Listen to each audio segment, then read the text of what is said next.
Welcome to J news. ముందుగా headlines చూద్దాం. ఆంధ్ర తెలంగాణ అంటావా? ఇది మీ బాబు సంపాదించిన తెలంగాణ అని కౌశిక్ రెడ్డిపై అరకుపూడిగా తెలిపులు. కౌశిక్ రెడ్డి ప్రాంతీయ విభేదాలు తీసుకొచ్చారని మండిపాటు. కౌశిక్ రెడ్డి మహిళలను అవమానించేలా మాట్లాడారన్న గాంధీ.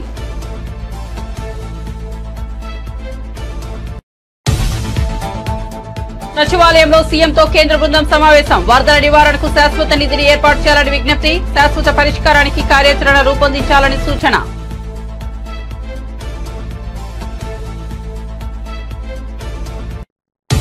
ప్రాంతీయవాదాన్ని తెరపైకి తీసుకొచ్చారా అన్న దానం నాగేందర్ ఆగ్రహం. కౌశిక్ రెడ్డి వ్యాఖ్యలు పార్టీ వైఖరా లేక వ్యక్తిగతమా అని నిలదీత. ప్రశాంతంగా ఉన్న రాష్ట్రంలో చిచ్చు పెడుతున్నారని మండిపాటు. కౌశిక్ రెడ్డి కెపాసిటీ ఎంతో తెలుసునని చురక. సెటిలర్లు అంటే తమకు చాలా గౌరవం అన్న కౌశిక్ రెడ్డి. కేసీఆర్ పాలనలో సెటిలర్లకు ఇబ్బందులు కలగలేదని వ్యాఖ్య. రేవంత్ నీచ రాజకీయాల వల్ల సెటిలర్లు ఇబ్బందులు పడుతున్నారని విమర్శ.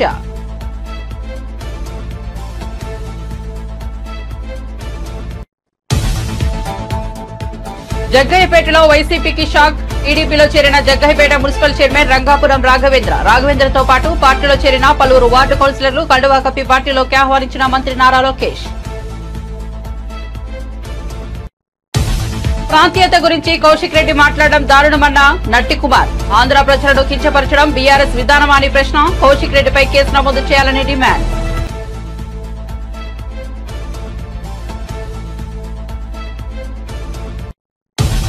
ఉపాధి కోసం కువైట్ కు వెళ్లిన అన్నమయ్య జిల్లాకు చెందిన కవిత. ఓ ఏజెంట్ ద్వారా అక్కడికి వెళ్లిన బాధితురాలు. అక్కడికి వెళ్లిన తర్వాత ఆమె పాస్పోర్ట్ లాక్కుని ఫోన్ బ్లాక్ చేసిన వైనం. ఓ వీడియో ద్వారా తనను కాపాడాలంటూ మంత్రి రామ్ ప్రసాద్ రెడ్డికి విజ్ఞప్తి. ఇక వార్త వివరాల్లోకి వెళ్తే తెలంగాణలో వరద నష్టం అంచనాపై సచివాలయంలో కేంద్ర బృందంతో ముఖ్యమంత్రి రేవంత్ రెడ్డి భేటీ అయ్యారు. తెలుగు రాష్ట్రాల్లో భారీ వర్షాలు వరదల కారణంగా తీవ్ర నష్టం సంభవించింది. ఈ క్రమంలో వరద నష్టాన్ని అంచనా వేసేందుకు కేంద్ర బృందం ఏపీ తెలంగాణలలో పర్యటించింది. కేంద్ర బృందం సభ్యులు సచివాలయంలో తెలంగాణ సీఎంతో భేటీ అయ్యారు. తెలంగాణలో వరదల నివారణకు శాశ్వత ప్రాతిపదికన చర్యలు తీసుకోవాలని ఈ సందర్భంగా సీఎం రేవంత్ రెడ్డి కోరారు. వరదల నివారణకు శాశ్వత నిధిని ఏర్పాటు చేయాలన్నారు. శాశ్వత పరిష్కారానికి కార్యాచరణ రూపొందించాలన్నారు.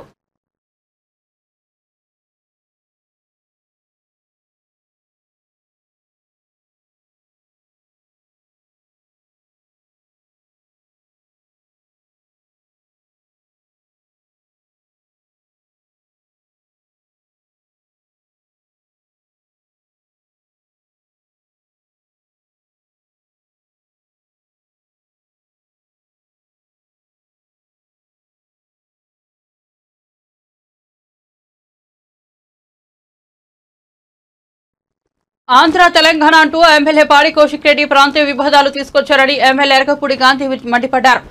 ఆయన మీడియా సమావేశం నిర్వహించారు. ఈ సందర్భంగా మాట్లాడుతూ తన ఇంటికి వచ్చి జెండా ఎగురవేస్తానని కౌశిక్ రెడ్డి చెప్పారని, కానీ ప్రాంతీయ విభేదాలు తీసుకొచ్చే వ్యక్తితో తాను కలిస్తే తాను కూడా కౌశిక్ రెడ్డి లాంటి వాడినని సమాజం భావిస్తుందన్నారు. అయినప్పటికీ తాను కౌశిక్ రెడ్డిని తన ఇంటికి ఆహ్వానించానని, కానీ ఆయన రాలేదన్నారు. తానే అతని ఇంటికి వెళ్తే దాడి చేశారని ఆరోపించారు. ఈటెల రాజేందర్ హుజూరాబాద్ తో పాటు గజ్వేల్లోనూ పోటీ చేశారని, ఆయన 2 చోట్ల పోటీ చేసినందువల్లే హుజూరాబాద్ పై ఎక్కువగా దృష్టి పెట్టలేకపోవడంతో కౌశిక్ రెడ్డి గెలిచారన్నారు. ఒక శాసనసభ్యుడు నా ఇంటి మీదకి వచ్చి జెండా ఎగరేస్తా నాకు చెప్పకుండా ఒక మీడియా ద్వారా ఒక పత్రిక ద్వారా సవాలుగా మాట్లాడినటువంటి తీరు నేను చూశాను. 11 గంటలకి మీ ఇంటికి వచ్చి జెండా ఎగరేస్తా, 11 గంటలకి మీరు రాకపోతే నేను మీ ఇంటికి 12 గంటలకు వస్తా అని చెప్పా. హారతితో స్వాగతం పలికి బీఆర్ఎస్ పార్టీకి తీసుకెళ్తా అన్నటువంటి మనిషి ఇంటికి వెళ్ళే క్రమంలో పోలీసు బందోబస్తు పెట్టి నన్ను మా కార్యకర్తల్ని ఇంటికి వెళ్ళే కార్యక్రమంలో పూల కుండీలతో రాళ్లతో కొట్టి జరిగినటువంటి సంఘటన మీ అందరూ కూడా కళ్ళారా చూశారు. మా దగ్గర విజువల్స్ కూడా క్లారిటీగా చేసి మా మీద కేసులు పెట్టిన విధానం, అరెస్ట్ చేసి బెయిల్ తీసుకోవాల్సిన పరిస్థితి జరిగినాయి. 11 గంటలకు వస్తా అన్న మనిషి రాకపోతే 12 గంటలకు వస్తా అని చెప్పిన నేను వెళితే కనీసం ఒక చీటర్తో సమవుజితో పెట్టుకోలేదనే బాధపడ్డా. వాడు మా పార్టీకి వచ్చి పార్టీని భ్రష్టు పట్టించాడు. ఈరోజు ప్రాంతీయ విభేదాలు కూడా తీసుకొచ్చాడు. ఆంధ్ర తెలంగాణ రాయలసీమ అనే విభేదాలు సృష్టించే కార్యక్రమంలో కీలక పాత్ర మీ మీడియా ద్వారానే సృష్టించాడు. ఆనాడు మా ముఖ్యమంత్రి గారు ఏ ప్రాంతం వాళ్ళకైనా కాళ్ళలో ముళ్ళు గుచ్చుకుంటే పంటితో తీస్తా అనే భావనతో కలుపుకుపోయినటువంటి పరిస్థితి, అన్ని రంగాల్లో కలుపుకుపోయినటువంటి పరిస్థితిని విచ్ఛిన్నం చేసే విచ్ఛిన్న శక్తులని పక్కన పెట్టుకొని కొంతమంది ఎమ్మెల్యేలను కూడా పక్కన పెట్టుకొని మీడియా సమావేశంలో ప్రాంతీయ విభేదాలు తీసుకొచ్చిన విషయం మీ అందరికీ కూడా తెలుసు. అది ఆ శాసనసభ్యుడి స్టాండా, పార్టీ స్టాండా, పార్టీ అధ్యక్షుడి స్టాండా అనేది నిర్ణయం తీసుకోవాల్సిన అవసరం కేసీఆర్ గారి మీద, నా సహచర శాసనసభ్యుల మీద ఉన్నదన్న విషయాన్ని నేను గుర్తు చేస్తా ఉన్నా. చాలా మంది సీనియర్ శాసనసభ్యులు ఉన్నారు, మిత్రులు, శ్రేయోభిలాషులు ఉన్నారు. ఎవరు ఎప్పుడు కూడా ఈ 10 ఏళ్లలో ఇలాంటి వ్యాఖ్య రానివ్వలేదు.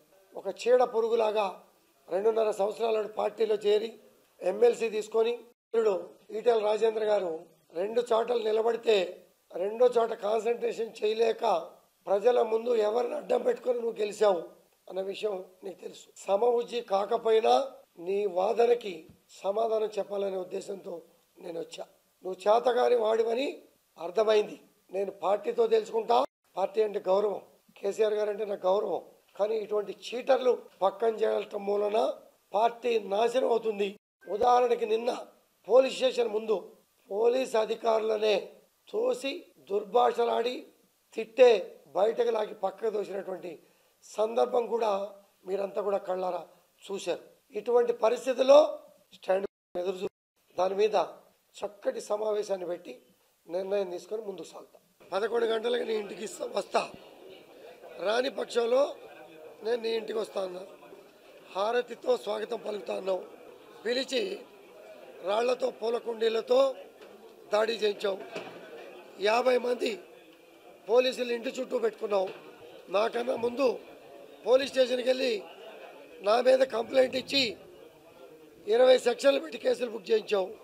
మీరు తీసినటువంటి విజువల్స్ ఆధారాలతో ఇచ్చిన కేసు పెడితే ఇంతవరకు ఎఫ్ఐఆర్ చేయాల. పోలీసు ఎవరికి సపోర్ట్ చేసింది? 6 గంటల పాటు సీనియర్ శాసనసభ్యుడిని పోలీస్ స్టేషన్లో నిర్బంధించింది. మరి కొంతమంది నా మిత్రుల్ని మెజిస్ట్రేట్ ముందు హాజరుపరిచారు. ఇటువంటి పరిస్థితి కారణం ఎవరు? హరీష్ రావు గారు కూడా వాస్తవాలు తెలుసుకోకుండా సడన్గా హెలికాప్టర్లో దిగి మాట్లాడారు. వాస్తవాలు తెలుసుకోవాలా? అతను మాట్లాడిన మాటలేంటి, అతను తీసుకున్నటువంటి ప్రాంతీయ విభేదాలు స్టాండ్, సీనియర్ శాసనసభ్యుడి మీద స్టాండు, అది పార్టీ స్టాండా వాడి వ్యక్తిగత స్టాండా అనే దాని మీద కూడా వారు వివరణ ఇవ్వాల్సిన అవసరం ఉంది. నా 10 సంవత్సరాల శాసనసభ్యత్వం చూశారు కదా, ఎప్పుడన్నా పన్నెత్తి మాట్లాడానా? ఎందుకు మాట్లాడాల్సి వచ్చింది? మాట్లాడే పరిస్థితి ఎందుకు తీసుకొచ్చారు? నా మిత్రులు, శ్రేయోభిలాషులు ఏంటంటే సహజంగా గాంధీ చాలా చక్కగా క్రమశిక్షణగా ఉంటాడని భావిస్తారు. పిల్లిని రూమ్లో పెట్టి కొడితే ఏం చేస్తుంది? 1కి 4 సార్లు సమావేశాలు జరుగుతున్నప్పుడు బయటకి వచ్చినప్పుడు కూడా రెచ్చగొట్టే మాటలు మాట్లాడితే తప్పని పరిస్థితుల్లో మనోభావాలు దెబ్బతిని మనసు బాధపడి ఆవేశపూరితంగా మాట్లాడారు. మనిగి ఒక చీటరు, ఒక బ్రోకరు మాట్లాడిన మాటలు ఎంతకాలం పడమంటారు మీరు? ఎంతకాలం నిందించబడి నిందని వేసుకోవాలి చెప్పండి. అందుకనే నేను స్పందించా. ఇప్పుడే మీకు చెప్పా, ఈ చీటర్ల మాటలకి కేసీఆర్ గారి స్పందన రావాలి. రాగానే ఇవాళ వస్తున్నారంటున్నారు కదా, వాళ్ళతో కూడా మాట్లాడి సహచర శాసనసభ్యులతో కూడా మాట్లాడి తదుపరి నిర్ణయం మీకు చెప్తాను. టాలీవుడ్ అగ్ర కథానాయకుడు హిందూపురం టీడీపీ ఎమ్మెల్యే నందమూరి బాలకృష్ణ ఇటీవల తెలుగు రాష్ట్రాలకు వరదలు కుదిపేసిన నేపథ్యంలో 2 రాష్ట్రాలకు ₹1 కోటి విరాళం ప్రకటించారు. బాలకృష్ణ అమరావతి వచ్చి సీఎం చంద్రబాబుకు 50 లక్షల చెక్కును అందజేశారు. ఈ క్రమంలో బాలకృష్ణ చిన్న కుమార్తె తేజస్విని తెలంగాణ ముఖ్యమంత్రి రేవంత్ రెడ్డిని కలిశారు. తన తండ్రి బాలకృష్ణ తరపున 50 లక్షల చెక్కును సీఎం రేవంత్ రెడ్డికి అందించారు. ఈ కార్యక్రమంలో తెలంగాణ మంత్రి పొంగులేటి శ్రీనివాసరెడ్డి కూడా పాల్గొన్నారు.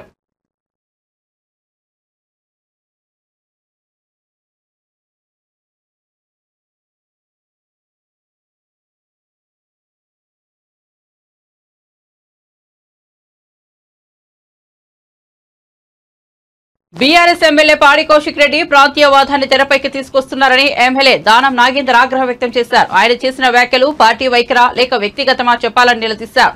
ఈ అంశంపై బీఆర్ఎస్ పార్టీ అధిష్టానం స్పష్టత ఇవ్వాలని డిమాండ్ చేశారు. దానం నాగేందర్ అరికెపూడి గాంధీ నివాసానికి వచ్చారు. ఈ సందర్భంగా ఆయన మాట్లాడుతూ ప్రశాంతంగా ఉన్న రాష్ట్రంలో చిచ్చు పెట్టవద్దని సూచించారు. అరికెపూడి గాంధీ నివాసంలో బీఆర్ఎస్ విస్తృత స్థాయి సమావేశం పేరిట బద్నాం చేసే ప్రయత్నం జరుగుతోందని ఆగ్రహం వ్యక్తం చేశారు. కౌశిక్ రెడ్డి కెపాసిటీ ఎంతో తమకు తెలుసునని ఎద్దేవా చేశారు. తాము అన్ని చేసి ఇక్కడ వరకు వచ్చామని వ్యాఖ్యానించారు. కూడా వేచి ఉండాల్సిన అవసరం ఉంది. రెండోది, గాంధీ గారిని పిఏసీ చైర్మన్ గా మరి నియమించిన తర్వాత గాంధీ గారు ఒక స్టేట్మెంట్ ఇచ్చారు. ఆ స్టేట్మెంట్ కు అందరు కట్టుబడి ఉండాలి. కానీ గాంధీ గారి ఇంటికి వచ్చి మేము జెండా ఎగరేస్తాము, గాంధీ గారి ఇంటికి వచ్చి మేము భోజనం చేస్తాము, పిలువని పేరెంటానికి వస్తాడు. ఎవడన్నా పిలువని పేరెంటానికి ఎందుకు వస్తాడు? కాబట్టి గాంధీ గారి అనుమతి లేకుండా ఎవరింటికైనా గాంధీ అనే కాదు ఇంకెవరైనా పర్లేదు, ఎవరైనా ఇంటికి వెళ్ళాలంటే ఆ ఇంటిలో ఉన్నటువంటి ఓనర్ యొక్క అనుమతి అవసరం. ఓనర్ పర్మిషన్ లేకుండా మీరు ఆ ఇంటికి పోవడం అనేది పూర్తిగా చట్టబద్ధంగా అది విరుద్ధం అవుతుంది. కాబట్టి అందుకనే గాంధీ గారు చెప్పారు, నువ్వు వస్తానో కాబట్టి, నువ్వు మంగళారతినిచ్చి నన్ను స్వాగతిస్తానో కాబట్టి వాళ్ళ ఇంటికి పోతామని చెప్పాడు. కానీ మళ్ళీ ఈరోజు మళ్ళీ అదే రెచ్చగొట్టే విధంగా నేను హరీష్ రావు గారిని అడుగుతా ఉన్నా. ఎందుకంటే హరీష్ రావు అంటే నాకు చాలా గౌరవము. మీరు హరీష్ రావు గారు ఇలాంటి సంస్కృతికి మీరు తెర లేపదలుచుకున్నారా? ఇలాగే రాజకీయం చేయాలి అని మీరు ఆలోచించుకుంటే మీరు ఒక స్టేట్మెంట్ ఇవ్వండి. దాని ప్రకారంగా నేను మళ్ళీ దాని జవాబు చెప్తాం. కాదు అనుకున్నప్పుడు మీరు అన్నట్టుగా ప్రాంతీయ విద్వేషాలకు తెర లేపింది ఎవరు? గాంధీ గారు ఒక ఆంధ్ర ఎమ్మెల్యే అని. మీరు ఓట్లు వాళ్ళే కావాలి, వాళ్ళ దగ్గర బిజినెస్ ఉంటే వాళ్ళ డబ్బులు కావాలి, వాళ్ళతో బిజినెస్ చేయాలి. ఇప్పుడేమో వాళ్ళు ప్రాంతీయమని గాంధీ ఆంధ్ర వాడని చెప్పి అంటున్నారు. కాబట్టి మా ముఖ్యమంత్రి గారు కానీ మేము కానీ డిమాండ్ చేస్తున్నాము, ఇది పార్టీ నిర్ణయం అయితే మీరు పార్టీ ప్రకంగా ప్రకటించండి. మీరు రాష్ట్ర ప్రజలకు అన్కండిషనల్ గా, రెండు రాష్ట్రాల ప్రజలకు అన్కండిషనల్ గా అపాలజీ చెప్పండి. లేదు ఇది వ్యక్తిగతంగా కౌశిక్ రెడ్డి ఇచ్చిండు, కౌశిక్ రెడ్డి స్టేట్మెంట్ అయితే కౌశిక్ రెడ్డిని సస్పెండ్ చేయమని డిమాండ్ చేస్తున్నాం. రెండోది, గాంధీ గారు ఎప్పుడు కూడా ఎలాంటి విద్వేషపూర్వకమైనటువంటి మాటలు కానీ, రెచ్చగొట్టే మాటలు కానీ, చాలా సామరస్యంగా ఒక సాముడిగా పేరున్నటువంటి వ్యక్తి. అలాంటి వ్యక్తి మీద ఇలాంటి అనుచితమైనటువంటి వాక్యాలు మాట్లాడడం కానీ, అలాంటి వ్యక్తిని రెచ్చగొట్టే విధంగా మాట్లాడారు. కాబట్టి ఆయన రెచ్చిపోయి మాట్లాడారు తప్ప ఆయన ఎక్కడ కూడా అన్పార్లమెంటరీ వాడలేదు. ఏ లాంగ్వేజ్ అయితే వాళ్ళు మాట్లాడారో దానికి నేనే మీ ఇంటికి వస్తాను, మీరు ఎందుకు నా ఇంటికి వచ్చుడు, మీరు మంగళారతులు ఇస్తా అన్నారని మంగళారతులు ఇవ్వకుండా రాళ్ళు లేకుంటే ఇంట్లో మీదకి తొట్టులు వేసుడు వాళ్ళు లేపారు. మరి ఆ సంస్కృతికి వారు తెరలేపారు. కాబట్టి మీరు దీనికి సిద్ధంగా ఉన్నారని చెప్పి మీరు ప్రకటించండి.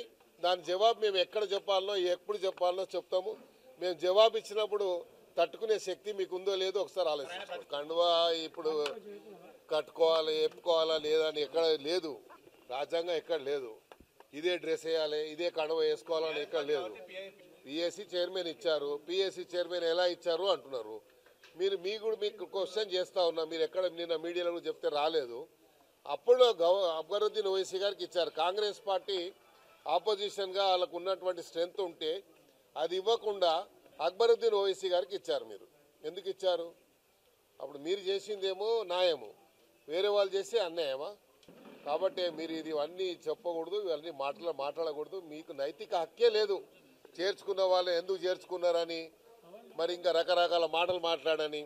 మేము మాటలు మాట్లాడము, సమయం వచ్చినప్పుడు చేతల్లో చూపిస్తాం. సహచర ఎమ్మెల్యే కాబట్టి ఆయన బ్రేక్ఫాస్ట్కి పిలిచాడు, నేను బ్రేక్ఫాస్ట్కి వచ్చాను, బ్రేక్ఫాస్ట్ చేసి పోతాను. మరి వేరే వాళ్ళు ఎవరైనా వచ్చి మేము వస్తామంటున్నారు, వచ్చినప్పుడు ఎట్లా చెప్పాలో చెప్తాం.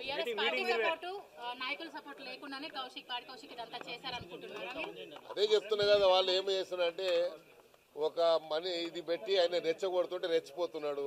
మాకు తెలుసు కౌశిక్ రెడ్డి కెపాసిటీ ఎంత ఉందో, ఎవరికి ఎంత కెపాసిటీ ఉందో మాకు తెలుసు. మేము అన్ని చేసే ఈడి దాకా వచ్చినాం. మాకు కొత్తగా మళ్ళీ నేర్పియొద్దు, మాకు మర్చిపోయినాయి మళ్ళీ మాకు అలవాటు నేర్పియొద్దని దయచేసి కోరుకుంటున్నాం. విస్తృత స్థాయి వాళ్ళ పార్టీ ఆఫీస్లో చేస్తారా, సమావేశం ఈడ చేస్తారా? అవగాహన నుండి మాట్లాడుతున్నా, అవగాహన లేకుండా మా జిల్లా పార్టీ ఆఫీస్లో అవి చేయండి, లేకుంటే హెడ్ ఆఫీస్లో చేయండి. విస్తృత సమావేశం అంటే మొత్తం అందరు రావాలి కదా. అందరు రావడానికి గాంధీ ఇల్లు దొరికినది. ఇన్ని రోజులు నుంచి ఎందుకు చేయలేదు? హరీష్ రావు ఇల్లు లేదా? మరి ఇంకో ఇల్లు లేదా? చెప్పండి. ఇవన్నీ ఇప్పుడు అప్పుడు కూడా గవర్నర్ గారి గురించి ఏం మాట్లాడినా మీకు తెలుసు. ఆయన ఇచ్చిన దాన్ని మర్చిపెట్టుకో అని అది మాట్లాడారు. ఆడవాళ్ళంటే గౌరవం లేదు, ఆడవాళ్ళంటే గాజులు వేసుకునే వాళ్ళే అని అనుకుంటున్నాడు. మరి ఆడవాళ్ళ శక్తి తెలియదు ఇంకా ఆయనకు. ఆడవాళ్ళ శక్తి చూపిస్తే మళ్ళీ కౌశిక్ రెడ్డి తిరగాడు. మా దగ్గర ఎట్లా ఉంటే ఆడవాళ్ళు ఉన్నారంటే ఒక్కసారి వదిలితే చాలు, ఇక ఏముండయి పై మీద. ఆంధ్ర సెటిలర్లను తమ పార్టీకి దూరం చేసేందుకు కాంగ్రెస్ పార్టీ కుట్ర పన్నుతోందని బీఆర్ఎస్ ఎమ్మెల్యే పాడి కౌశిక్ రెడ్డి మండిపడ్డారు. 10 ఏళ్ల కేసీఆర్ పాలనలో సెటిలర్లకు ఏనాడు ఇబ్బందులు కలగలేదని చెప్పారు. సెటిలర్ల కాలిలో ముళ్లు గుచ్చుకుంటే తన పంటితో తీస్తానని కేసీఆర్ అన్నారని గుర్తు చేశారు. ఆంధ్రప్రదేశ్ ప్రజలంటే కేసీఆర్ కు బీఆర్ఎస్ నేతలకు గౌరవమని చెప్పారు.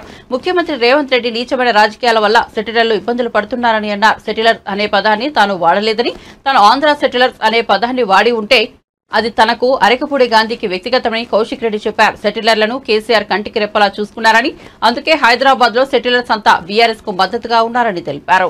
ఉపాధి కోసం కువైట్ వెళ్లిన ఏపీకి చెందిన ఓ మహిళను ఆమె యజమాని గదిలో చిత్రహింసలకు గురిచేస్తున్న దారుణ ఘటన ఇదే. యజమాని తనను బంధించి శారీరక, మానసిక వేధింపులకు గురిచేస్తున్నాడంటూ బాధితురాలు ఓ వీడియో ద్వారా తన గోడును వెళ్లబోస్తుంది. అన్నమయ్య జిల్లాకు చెందిన కవిత అనే మహిళ తనను చిత్రహింసల నుండి రక్షించాలని కోరుతూ ఏపీ మంత్రి రాంప్రసాద్ రెడ్డికి వీడియోలో విజ్ఞప్తి చేసింది. దయచేసి నన్ను రక్షించండి సార్, ఇక్కడ చిత్రహింసలకు గురవుతున్నాను. నాకు 2 పిల్లలు, వికలాంగుడైన భర్త ఉన్నారు. వారి కోసమే కువైట్ కు వచ్చాను, కానీ ఇక్కడ నాకు అన్యాయం జరుగుతోందని చెప్పింది. కవిత యజమాని ఆమెను కువైట్ లో ఒక గదిలో బంధించడంతో పాటు సరిగా ఆహారం కూడా పెట్టకపోవడంతో ఆమె పరిస్థితి మరింత దిగజారింది. ఆమె తన యజమాని ఆఫీసులో గృహ నిర్బంధంలో ఉన్నట్లు తెలుస్తోంది.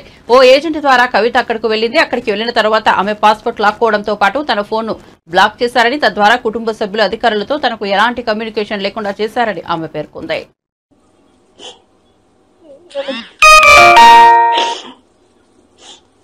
నన్ను కాపాడన్న రాంప్రసాద్ రెడ్డి అన్న, నన్ను తోడుకొచ్చి ఇంట్లో పెట్టి బంధించి పెట్టినట్టున్నది. నేను ఎంత కష్టపడినా కానీ నన్ను కొట్టినొస్తా అంటూ, ఇప్పుడు ఏమంటా అంటూ డబ్బులు కట్టమంటా అంటూ, లేదు పంపేమో నిన్ను అమ్మేస్తాము అంటా అంటున్నా. అన్నం కానీ పెట్టలేదన్న, నాకు నిన్ను బయట వేసి పెట్టేసినారు. నన్ను నాకు అన్నం పెట్టలే, ఏం పెట్టలే.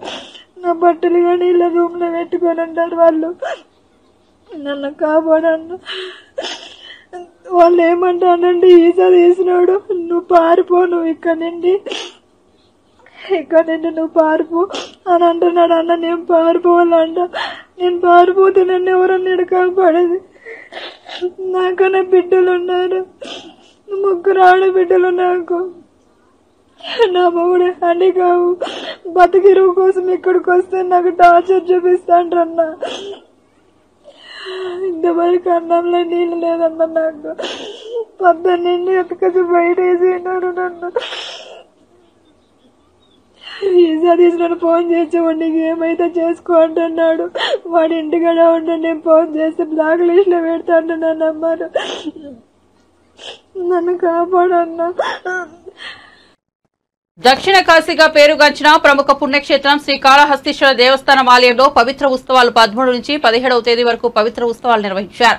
మొదటి రోజున శుక్రవారం దక్షిణామూర్తి వద్ద సాలిపురుగు, పాము, ఏనుగు, భరద్వాజ మహర్షి ఉత్సవమూర్తులకు మొదటి రోజున అభిషేకం నిర్వహించారు. ముందుగా కలస్థాపన, గణపతి పూజ, పుణ్యవచనం, వరుణ పూజ, కలశానికి పుష్పాలతో పూజలు చేసి మూగజీవులకు అభిషేకాలు, పాలు, పెరుగు, చందనం, సుగంధ ద్రవ్యాలతో అభిషేకం చేసి అనంతరం ఉత్సవమూర్తులకు పూలమాలలతో సుందరంగా అలంకరించి ఆపై కర్పూర హారతి సమర్పించారు. ఈ కార్యక్రమంలో స్థానిక శాసనసభ్యులు బొజ్జల వెంకట సుధీర్ రెడ్డి, ఆలయ ఈవో ఎన్ఎన్ మూర్తి, ఆలయ అధికారులు మరియు భక్తులు పాల్గొన్నారు.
వైసీపీ సిద్ధాంతాలు ఆ పార్టీ అధ్యక్షుడు జగన్ రెడ్డి విధ్వంసక విధానాలు నచ్చక పలువురు ఆ పార్టీని వీడుతున్నారు. ఎన్టీఆర్ జిల్లా జగ్గయ్యపేటలో వైసీపీకి షాక్ తగిలింది. జగ్గయ్యపేట మున్సిపల్ చైర్మన్ రంగాపురం రాఘవేంద్ర, ఆయన తండ్రి రంగాపురం నరసింహారావు మంత్రి నారా లోకేష్ సమక్షంలో టీడీపీలో చేరారు. వారితో పాటు 7వ వార్డు కౌన్సిలర్ పూసపాటి సీతారామయ్య దంపతులు, 31వ వార్డు కౌన్సిలర్ గింజుపల్లి వెంకట్రావు కుమారుడు కృష్ణ, 23వ వార్డు కౌన్సిలర్ డి రమాదేవి దంపతులు టీడీపీలో చేరారు. ఉండవల్లి నివాసంలో వీరందరికీ పసుపు కండువాలు కప్పి పార్టీలోకి సాదరంగా ఆహ్వానించారు. టీఆర్ఎస్ ఎమ్మెల్యే కౌశిక్ రెడ్డిపై సినీ నిర్మాత నట్టికుమార్ విమర్శలు గుప్పించారు. కౌశిక్ రెడ్డి చేసిన వ్యాఖ్యలు ప్రాంతీయ విద్వేషాలను రెచ్చగొట్టే విధంగా ఉన్నాయని అన్నారు. రాష్ట్రం విడిపోయి 10 ఏళ్లు దాటిందని, 2 రాష్ట్రాల ప్రజలు అన్నదమ్ముల్లా కలిసిపోయి ప్రశాంతంగా జీవిస్తున్నారని, అంతా ప్రశాంతంగా ఉన్న తరుణంలో ప్రాంతీయత గురించి కౌశిక్ రెడ్డిని మాట్లాడడం దారుణమని అన్నారు. కౌశిక్ వ్యాఖ్యలను తాను ఖండిస్తున్నానని చెప్పారు. కౌశిక్ రెడ్డిని వెంటనే బీఆర్ఎస్ నుంచి సస్పెండ్ చేయాలని కేసీఆర్ ను నట్టికుమార్ డిమాండ్ చేశారు. లేకపోతే కేసీఆర్, కేటీఆర్, హరీష్ రావుల విధానం కూడా కౌశిక్ రెడ్డి విధానమేనని భావించాల్సి వస్తుందని చెప్పారు. ఆంధ్ర ప్రజలను కించపరచడం బీఆర్ఎస్ విధానమా అని ప్రశ్నించారు. హైదరాబాద్ నగరాభివృద్ధిలో, తెలంగాణలో పరిశ్రమలు, వ్యాపారాలను స్థాపించడంలో ఆంధ్ర ప్రజలు కీలక పాత్ర పోషించింది నిజం కాదా అని ప్రశ్నించారు. సిపిఎం జాతీయ ప్రధాన కార్యదర్శి సీతారాం ఏచూరి మరణం తనను కలిచివేసిందని మెగాస్టార్ చిరంజీవి అన్నారు. ఈ మేరకు ఆయన ట్వీట్ చేశారు. 5 దశాబ్దాలకు పైగా రాజకీయ ప్రయాణంలో ఉన్నారని చెప్పారు. స్టూడెంట్ యాక్టివిస్ట్ గా తన ప్రయాణాన్ని ప్రారంభించినప్పటి నుంచి సామాన్య, అణగారిన వర్గాల ప్రజల గొంతుకుగా ఉన్నారని కితాబిచ్చారు. సీతారాం ఏచూరి కుటుంబానికి, ఆయన అభిమానులకు, సిపిఎం వర్గానికి సానుభూతిని తెలియజేస్తున్నానని చిరంజీవి చెప్పారు. ప్రజాసేవ, దేశం పట్ల ఏచూరికి ఉన్న నిబద్ధత ఎప్పటికీ గుర్తుండిపోతుందని అన్నారు. మనం గొప్ప నాయకుడిని కోల్పోయామని ఆయన ఆవేదన వ్యక్తం చేశారు. బులెటిన్ ముగించే ముందు హెడ్లైన్స్ మరోసారి చూద్దాం.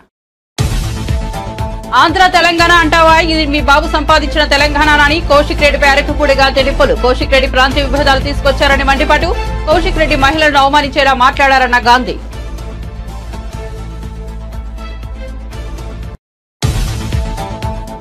సచివాలయంలో సీఎంతో కేంద్ర బృందం సమావేశం. వరదల నివారణకు శాశ్వత నిధిని ఏర్పాటు చేయాలని విజ్ఞప్తి. శాశ్వత పరిష్కారానికి కార్యాచరణ రూపొందించాలని సూచన.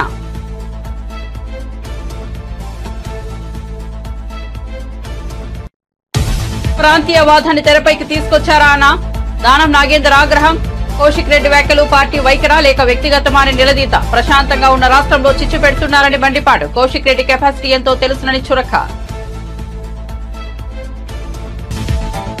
సెటిరల్లో అంటే తమకు చాలా గౌరవం అన్న కౌశిక్ రెడ్డి. కేసీఆర్ పాలనలో సెటిరర్లకు ఇబ్బందులు కలగలేదని వ్యాఖ్య. రేవంత్ నీచ రాజకీయాల వల్ల సెటిరర్లు ఇబ్బందులు పడుతున్నారని విమర్శ.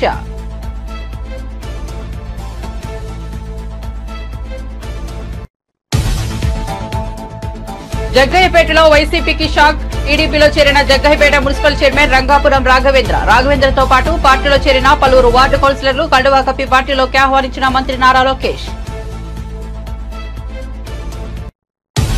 ప్రాంతీయత గురించి కౌశిక్ రెడ్డి మాట్లాడడం దారుణమన్న నట్టికుమార్. ఆంధ్ర ప్రజలను కించపరచడం బీఆర్ఎస్ విధానమా అని ప్రశ్న. కౌశిక్ రెడ్డిపై కేసు నమోదు చేయాలని డిమాండ్.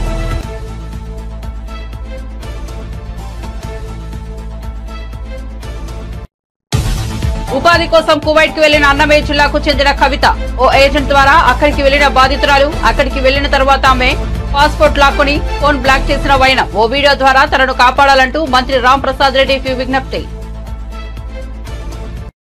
మరిన్ని అప్డేట్స్ కోసం చూస్తూనే ఉండండి జే న్యూస్.